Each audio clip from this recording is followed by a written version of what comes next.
consent to address the House for 5 minutes. Without objection. Thank you.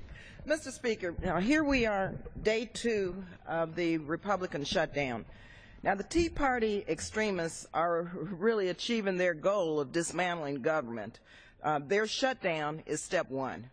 It's no secret that the Tea Party Republicans came here not as public servants, but to destroy and decimate our government. Now, millions of families, children, seniors, federal employees, and our economy are paying the price.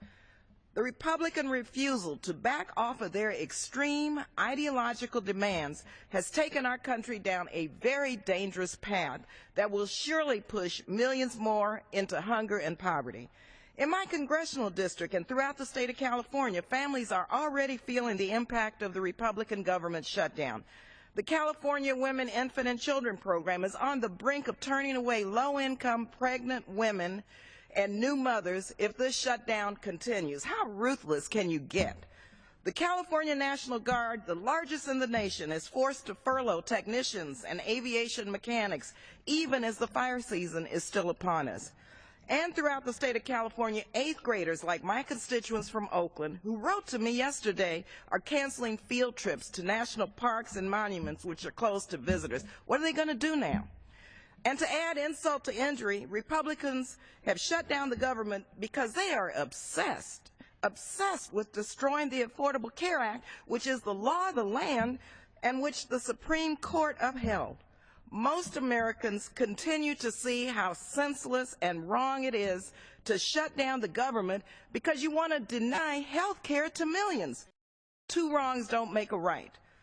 Despite the Republican government shutdown, health care exchanges established under the Affordable Care Act have successfully opened for enrollment, and now millions of uninsured Americans are just 3 months away from having the health care coverage they so desperately need.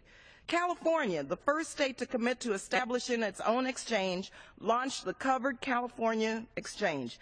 Covered California's exchange includes health care options for individuals and small businesses.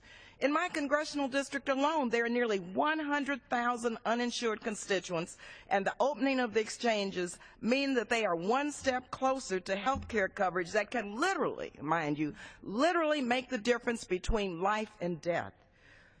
Hostage-taking really is a deplorable tactic. Members of Congress are elected to make sure our government functions. Time and time again, Democrats have reached across the aisle to try to negotiate a budget plan that is fair and that ensures that the government pays our bills on time. Yet instead of working together to do our jobs, Republicans continue to double down on the Tea Party plan to destroy and decimate our government. Instead of working on a serious option to reopen the government, Republicans' latest strategy now, and this is really cynical, that's to exploit our veterans and to exploit the people of the District of Columbia by voting on piecemeal bills that will not end impacts of a shutdown that extend across the country. Mr. Speaker, of course we support our veterans, and of course we support our national parks, and of course we support the District of Columbia to use its locally raised funds. But let's not use them to score political points to advance an ideological agenda. How do Republicans this week vote to allow the district to use its discretion on local funds during a shutdown, but that they created, yet next week block the same funds being used for saving reproductive health care services or badly needed needle exchange programs to fight HIV and AIDS. Again, this is so cynical and it is so wrong. The American people deserve a functioning government. This hostage-taking must end. I yield the balance of my time.